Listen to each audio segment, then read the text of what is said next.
આજરોજ the Radiant international સ્કૂલમાં વિદ્યાર્થીઓ આગ લાગવા જેવી આકસ્મિક સંજોગોમાં બચાવ કામગીરી કેવી રીતે કરવી તેમજ અગ્નિશામક સાધનોનો કઈ રીતે ઉપયોગમાં લેવા તે બાબતે શાળાના આચાર્યશ્રી, કેમ્પસ ડિરેક્ટર અને ટ્રસ્ટીગણ દ્વારા ધોરણ 1 થી 12 ના તમામ વિદ્યાર્થીઓ માટે આકસ્મિક ફાયર મોક ડ્રીલનું આયોજન કરવામાં આવ્યું હતું। અડાજણ અને જહાંગીરાબાદ ફાયર સ્ટેશનના હેડની સાથે પોલીસ અને મેડિકલ ટીમને ઇમરજન્સી નંબર પર કોલ કરી બોલાવવામાં આવ્યા હતા। તેમણે તેમના કાર્યને અનુરૂપ બચાવ કામગીરીની મોક ડ્રીલ કરી હતી અને અંતમાં ફાયરના સાધનોની પ્રેક્ટિકલ માહિતી આપી વિદ્યાર્થી, શિક્ષકો અને શાળા પરિવારને માહિતગાર કર્યા હતા। શાળાના મેનેજિંગ ડિરેક્ટર શ્રી કિશનભાઈ માંગુકિયાએ આવી સાહસિક પ્રવૃત્તિ વિદ્યાર્થીમાં ઉતરે એવા ઉદ્દેશ્યથી આ મોક ડ્રીલ શાળાના કેમ્પસ ડાયરેક્ટર અને આચાર્ય સાથે ચર્ચા કર્યા બાદ આકસ્મિક રીતે યોજી હતી, જેની કોઈ વિદ્યાર્થીને કે શિક્ષકને જાણ ન હતી અને તેમાં સફળતા મળી હતી।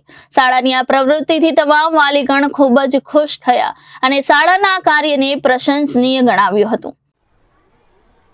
મારું નામ Ashish Vaghani, campus director the Radiant International School. Sir, આજે જે મોક ડ્રીલ રાખવામાં આવેલી હતી એનો મુખ્ય ઉદ્દેશ્ય શું હતો?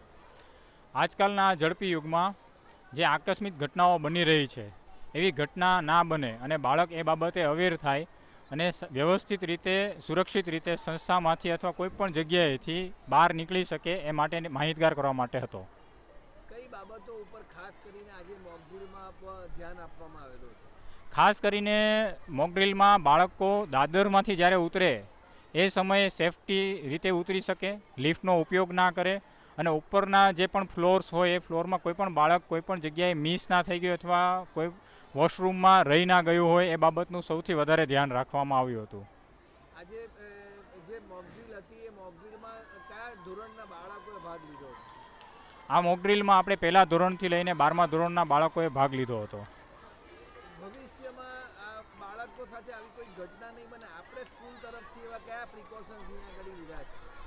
ભવિષ્યમાં આવી ઘટના ના બને એટલા માટે આપણે સંસ્થામાં બધા જ પ્રકારના ફાયરના એક્સટિંગ્વિશર્સ છે, ફાયર સેન્સર્સ છે અને એના માટે આવી મોક ડ્રીલ આપણે અવારનવાર વર્ષમાં 1 થી 2 વાર કરતા રહેતા હોઈએ છીએ। એ છતાં પણ આપણે જે આપણી પાસે એક્સટિંગ્વિશરની બોટલ છે જેમાં 2 મહિને 3 મહિને આગ લાગી હોય તો એને કઈ રીતે બુઝાવી એ ઉપર પણ આપણે ટ્રેનિંગ આપતા હોઈએ છીએ બાળકોને। અને સિક્યુરિટી ગાર્ડ છે, પ્યુન છે, માસી છે અને શિક્ષક છે એ લોકોને પણ આ બાબતે અવેર કર્યા છે કે આવા સમયમાં, આવા સંજોગોમાં પેનિક ના થતાં શાંતિથી અને સૂઝબૂઝથી કઈ રીતે કામ કરવું એ માટેની માહિતગાર કરીએ છીએ।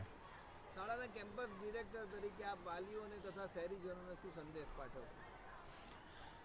શાળાના કેમ્પસ ડિરેક્ટર તરીકે વાલીઓને અને સુરત શહેરના શહેરીજનોને મારું ખાસ એવું કહેવાનું કે આપણા ઘરમાં અથવા આપણા બિઝનેસ ઓફિસોમાં અથવા આપણે કોઈ પણ કન્સ્ટ્રક્શન સાઇટ ચલાવતા હોઈએ તો ત્યાં ફાયર એક્સટિંગ્વિશર એટલે ફાયરના એવા સામાનો રાખો કે જેથી ઝડપથી આપણે એને બુઝાવી શકીએ અને બધાની જાનને આપણે સુરક્ષિત રાખી શકીએ।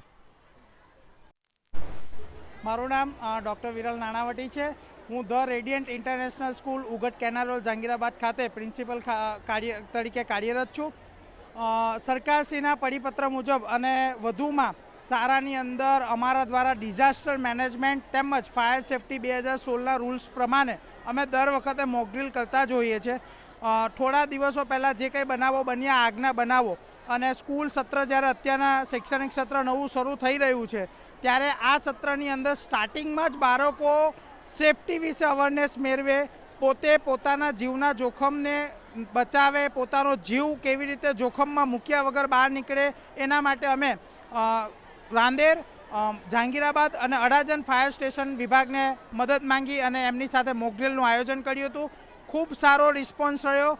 17 જ મિનિટની અંદર શાળાના 4000 વિદ્યાર્થીઓ ખુલ્લા મેદાનની અંદર કોઈ પણ કેઝ્યુટી વગર બહાર નીકળી ગયા હતા અને એમને પણ આ બાબતને સહારનીય જણાવ્યું છે કે ભાઈ વિદ્યાર્થીઓ ખુદ જાણે છે કે આવી બાબતો હોય ત્યારે કેવી રીતે બહાર નીકળવું જોઈએ અને આ 4000 વિદ્યાર્થીઓએ નવી પરીક્ષણ સાથેની પદ્ધતિઓ જે જોઈ કે નવી પદ્ધતિમાં કઈ રીતે બહાર નીકળવું જોઈએ, આગ કેવી રીતે ઓલવવી જોઈએ, કેટલા ઇન્સ્ટ્રુમેન્ટ હોવા જોઈએ, કઈ કેઝ્યુટીમાં કઈ ઇમરજન્સી સર્વિસનો ઉપયોગ કરવો જોઈએ એ માહિતી મેળવીને મોક ડ્રીલ સફળપૂર્વક પૂર્ણ કર્યું હતું।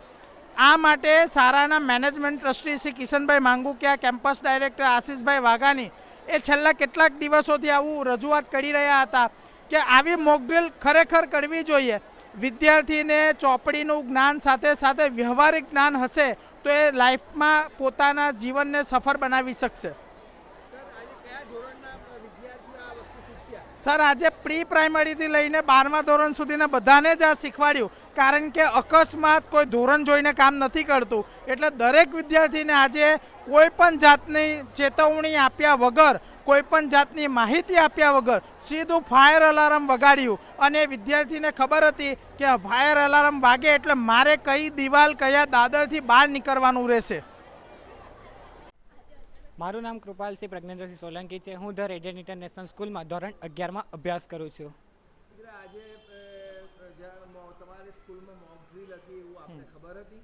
ના, અમે જમીને આવ્યા ને તો જમીને હજુ ક્લાસમાં ગયા લેસન કરવા માટે, એવું નોટ એવું કાઢ્યું તો એવું જ એલાર્મ વાગ્યું. તો પહેલાં તો ખબર ન પડી, પણ સર આવ્યા કે એવી રીતે આગ લાગી છે એટલે અમે બધા પહેલાં શાંતિથી, સરે જે મતલબ કે જે હિસાબે કીધું તો એ હિસાબે શાંતિથી આવ્યા, નીચે આવ્યા અને ગ્રાઉન્ડમાં ભેગા થઈ ગયા બધા.